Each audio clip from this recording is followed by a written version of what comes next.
I wanted to talk to you guys today about why I believe that me and my narcissistic ex were essentially a match made in toxic heaven. um, I'm going to keep this to more specifically about my experience and about my personality and my ex's personality and try to not make it as general, but I do believe that this concept applies for most narcissistic relationships. And here's what I mean by that. So, over the course of my young adult life, really since I was around the age 10 or 12 was when this started, I've had this very much of a people pleasing type of personality, um, where I'm a perfectionist, I'm a people pleaser, and I'm also empathetic, where I want people to be happy and I want people to live a fulfilled life. And then obviously, my ex, as I'm sure you've gathered based on my channel, had more of the deeply rooted narcissistic traits. So, why was this match made in toxic heaven? And why do I think that when you have this dynamic in general, it can be another perfect match for this? And well, let's just kind of think about, again, like for me, with the people pleasing type of tendencies. Again, like I said, when it comes to the people pleasing part, we hear it, there's kind of like this joke that people will say sometimes where it's like, well, I'm a giver. Well, when it comes to people pleasing personality types, like they do tend to be more of like givers. They want to, again, make people happy. They want to, you know, kind of resolve conflicts. They want to keep the peace. And for me, not only did that exist, which by the way, there's nothing wrong with any of that. It's actually kind of great to be the peacekeeper. But the problem with me specifically was my worth and my value was very deeply rooted in how other people saw me, what other people's opinion was of me. I accepted their opinion as a reflection on my worth, good or bad. So, because I put so much weight into other people's opinions on me, and I wasn't able to have my own sense of worth and my own sense of confidence and my own sense of value, I ended up making a lot of decisions throughout my young adult life where I actually accepted narcissistic characteristics, narcissistic behaviors. By the way, say narcissistic 5 times fast, it's kind of hard. I started to accept these behaviors from multiple different people in my life because I just wanted to keep the peace around me.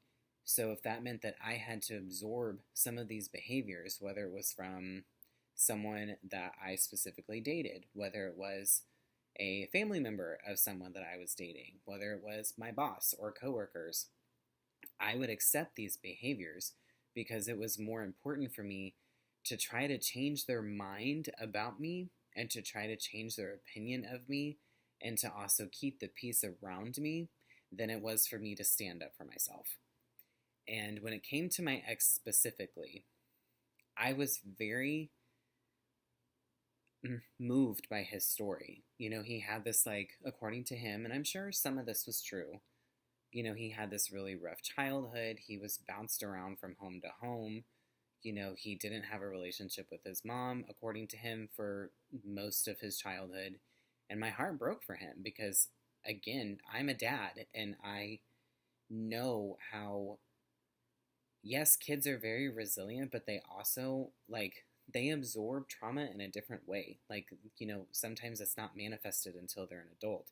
So it's like, gosh, I just can't imagine that happening to like my kids, or just like any child deserves stability and they deserve to have a relationship with their parents. Even if like divorce happens, like, there should still be hope for them.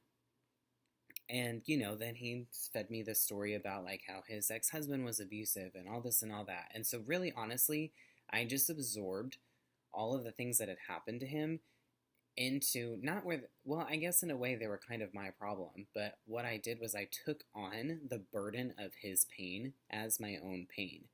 And so I excused a lot of his behaviors for this. And I wanted him to be happy. I wanted to please him. I wanted to show him what a healthy relationship looked like, and had this mindset of, well, if I just show him what healthy is, then all of this can change.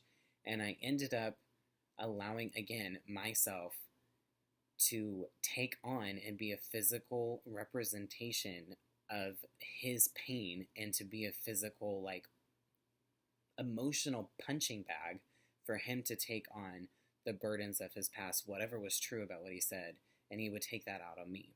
And again, the reason why this dynamic worked so well is because for him, like, his self-worth was really based on how people fed into his ego, and how people, built him up and gave him what he wanted. And in a way, it's this perfect dichotomy of he is a taker, and overall, I'm a giver. And that's why this dynamic was like this perfect match, because until I was able to start to see myself with my own value, and how, you know what, I'm worth more than the treatment that this person is giving me, until I was able to start making that shift in my brain, I would probably still be in that relationship, because I was almost willing to compromise everything. Well, I did compromise everything at one point, just to make him happy, and just to also to prove everyone else wrong about him. Because that's the problem. I'm a people pleaser, I'm an empath, and I'm stubborn. It's a really bad combination when you're in toxic relationships like this.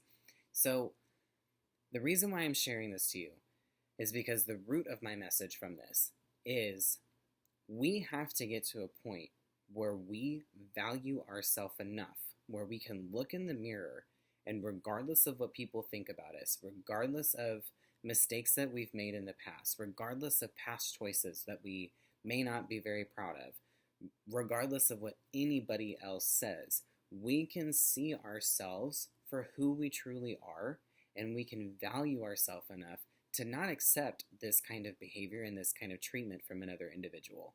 Because as long as we continue to have this narrative that I deserve this in some way, or this is normal, or he just doesn't know what he's doing, or she just has never had a healthy relationship, whatever narrative we're telling us, what that narrative is outweighing your own sense of self-value.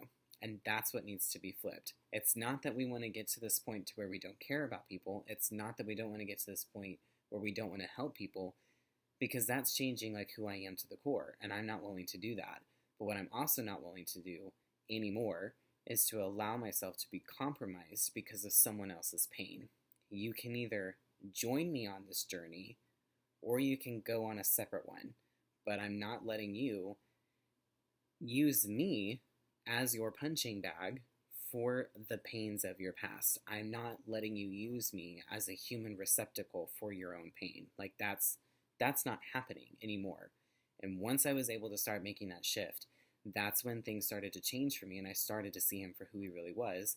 And honestly, about 4 weeks later is when I kicked him out of the house, because I just got to this point where I was like, I'm worth more than this. And here's the sad thing, even after I left that relationship, my self-worth was still really struggling, to where I still didn't see myself with value. I couldn't look at this in the mirror and like think that I was attractive. I couldn't look in the mirror and be proud of who I saw. But my self-worth was raised enough to where I knew I deserve more than this. And why I'm kind of smiling when I say that is because that means my self-worth was pretty dadgum low in order to accept the amount of crap that I accepted from this individual. Because even after I left, I still had so much work to do on my value and my self-worth. And if I'm honest with you guys, it's still a journey that I'm working on. And I probably will always have to continue to work on, just because of things that have happened in my past and in my childhood. So again, I know I'm kind of rambling at this point, but I just really hope that anybody that listens to this, just the main message that you can take is for you to truly begin to start to see yourself with value and with worth. Because until that happens, it's likely that you're always going to excuse their behavior, and you're always going to think that it's okay. And I'm here to tell you, it's not. And you are worth more than what they're giving you. And at the end of the day, it's so much better to be alone than it is to be in a relationship that you feel completely alone in. So I hope this helps in some way, form, or fashion. Please comment if you guys have any questions or thoughts towards this, and make sure that you're subscribing to my channel so you don't miss the exclusive content that's just here on YouTube. And make sure you're following me on Instagram, TikTok, and Facebook. All the links are in my bio. Bye.